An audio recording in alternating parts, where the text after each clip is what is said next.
Hi everyone, I'm your Couch Potato Roshni from Couch Potato Channel. இன்னைக்கு நம்ம சேனல்ல different varieties of fruits வச்சு ஒரு ரெசிபி பண்ண போறோம். அது என்ன ரெசிபி தெரியுமா? அதான் custard fruit salad. இன்னைக்கு நம்ம சேனல்ல custard fruit salad தான் பண்ண போறோம். And Couch Potato Channelக்கு மறக்காம subscribe பண்ணிக்கோங்க. பக்கத்துல bell icon இருக்கும். அதை கிளிக் பண்ணி ஆல்ங்கிற நோட்டிஃபிகேஷன் கொடுத்தீங்கன்னா நான் போடுற எல்லா வீடியோஸும் உங்களுக்கு கரெக்டா ரீச் ஆகும். மறக்காம சப்ஸ்கிரைப் பண்ணிக்கோங்க. இப்போ நம்ம இந்த கஸ்டர்ட் ஃப்ரூட் சாலட் எப்படி பண்றதுன்னு பார்க்கலாம்.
ஐஸ்கிரீம் மாதிரி இந்த ரெசிபி ரொம்ப சூப்பரா இருக்கு.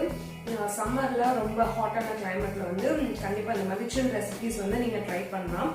அண்ட் இந்த வீடியோ உங்களுக்கு பிடிச்சிருந்துச்சுன்னா மறக்காம லைக் பண்ணுங்க, ஷேர் பண்ணுங்க and comments leave பண்ணுங்க. Subscribe to Couch Potato. Bye bye. This is Roshni taking leave. Tata. Bye bye. See you.